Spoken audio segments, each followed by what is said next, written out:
Hello everybody, welcome back to my channel. My name is Renee and today we are going to be discussing a couple of new books that I have in the library. The first book is Three Strike Summer by Skylar Shrimp. California, you are a bust. There are only 3 rules at the Santa Ana Holston Peach Orchard. No stealing product, no drunkenness or gambling, and absolutely no organizing. Well, Gloria May Willard isn't about to organize any peaches. No, ma'am. She's got more on her mind than that. Like the secret all-boys baseball team she's desperate to play for, if only they'd give her a chance. Or the way that wages keep going down. The way their company lodgings are dirty and smelly and everyone seems intent on leaving her out of everything. But Gloria has never been the type to wait around for permission. If the boys won't let her play, she'll find a way to make them. If the people around her are keeping secrets, then she'll keep a few of her own. And if the boss men at the Santa Ana Holston Peach Orchard say she can't organize peaches, then by golly, she'll organize a whole ball game. Over the course of a single summer, Gloria May will have to find her voice and learn how to use it in this fresh, atmospheric tale of moxie, peaches, and one girl's determination to thrive despite the odds. That sounds really good. 3 Strike Summer. That's pretty. Okay, so that is a new middle grade book that we have in our library. Just got it. This is a JLG unboxing, you could say. The next book is The Stars Did Wander Darkling by Colin Malloy. That's pretty.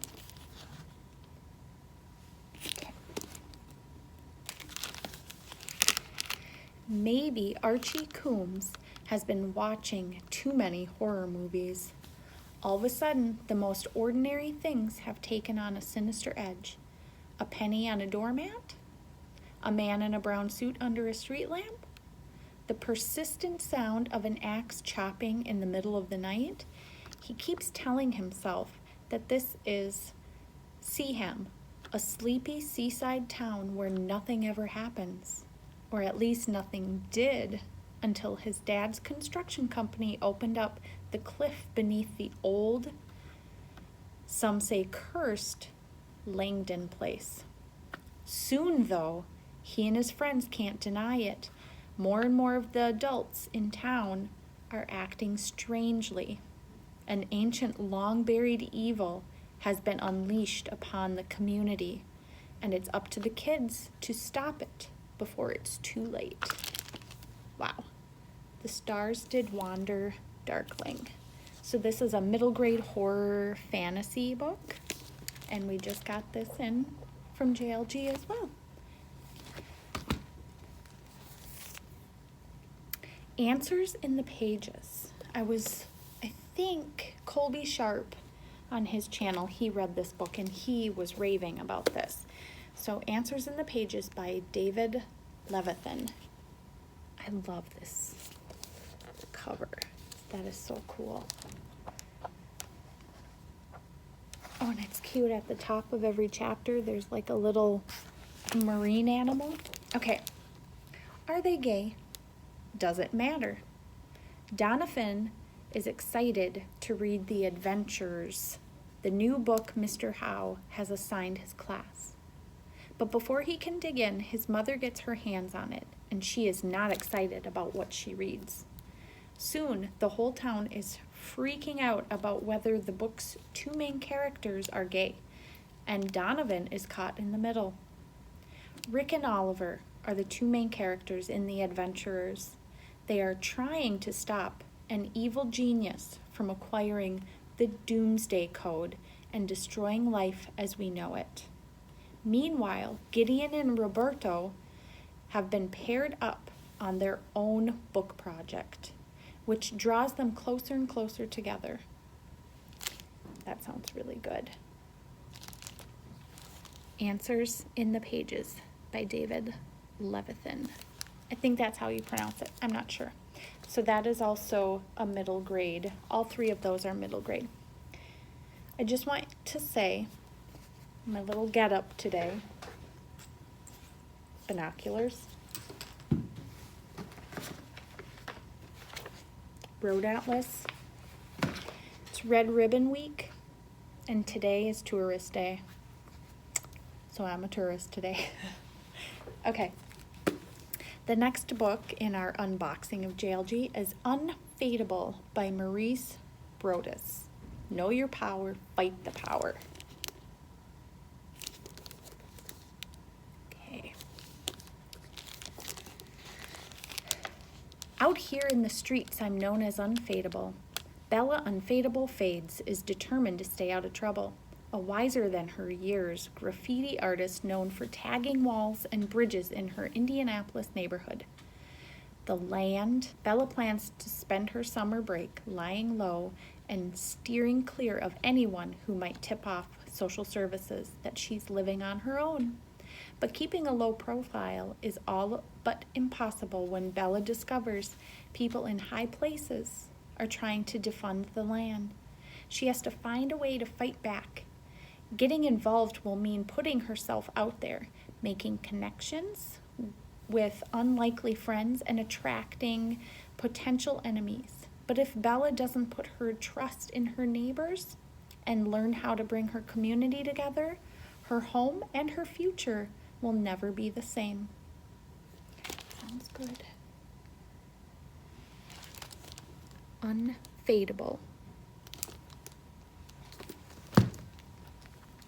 Ooh, this looks good. This is a middle grade horror fantasy supernatural. It's called The Vanquishers by Kaylin Bayron.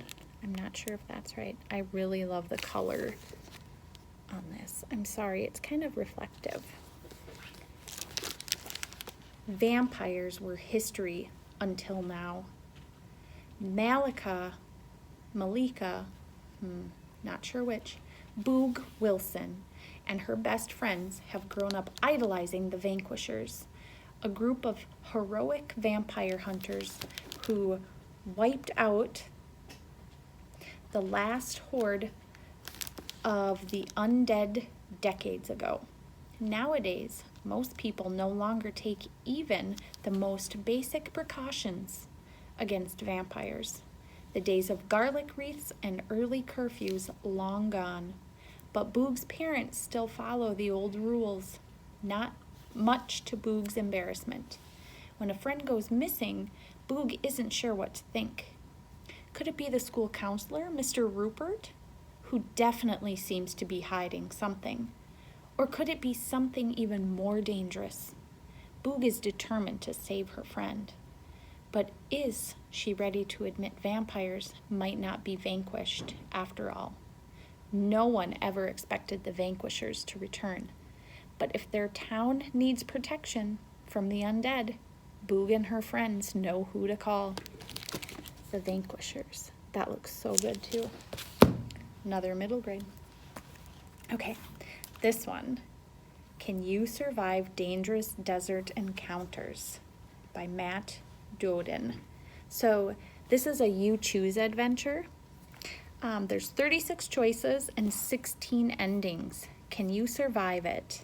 Could you survive being lost in the desert? Imagine being attacked by a rattlesnake in North America's Sonoran Desert, wild dogs in Africa's Kalahari Desert, or a redback spider in the Australian outback. How far would you be willing to go to save your own life? Would it work? Flip through these pages to find out. That sounds so cool too. Okay. Last two are graphic novels. We've got Freestyle by Gail Galligan. That's so cool. Freestyle. Yo-yos. Do people yo-yo anymore? It's the last year of middle school. Let's make it count. Corey's dance crew is getting ready for a major competition. It's their last chance to win before they graduate 8th grade and go their separate ways to high schools all over New York City. So they have to do their best. The group starts to have problems as their crew captain gets increasingly intense about nailing the routine.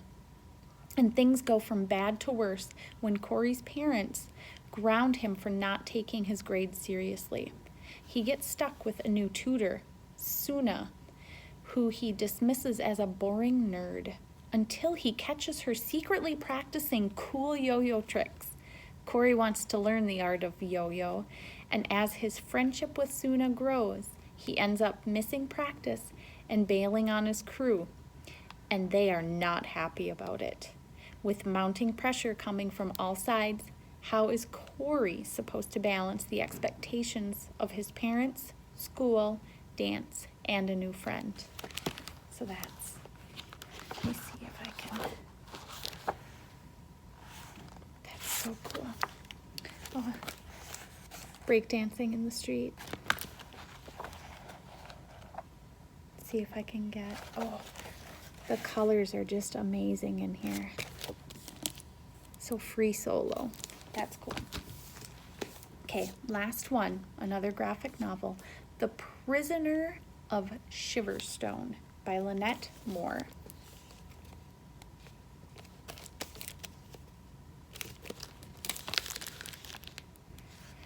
In Lynette Moore's debut middle grade graphic novel, The Prisoner of Shiverstone, 11-year-old Helga Sharp is found unconscious in a drifting rowboat near the coast of Utley Island. Utley, as Helga finds out when she awakens in the hospital, is forbidden territory. It's a prison island to which the mainland has exiled troublesome mad scientists for generations. Helga is questioned by the island's guards, and though they're suspicious of her story, they agreed to let her stay until they find her family.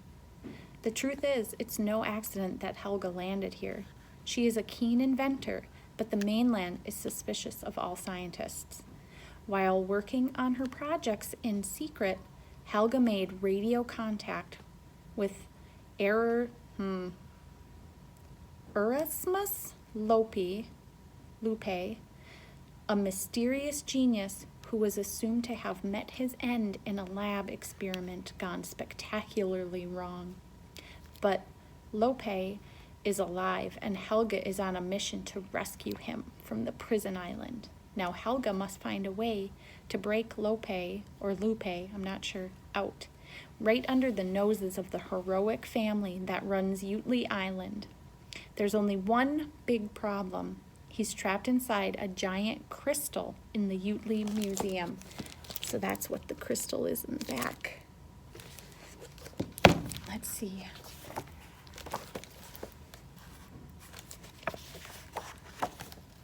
Very colorful. The Prisoner of Shiverstone.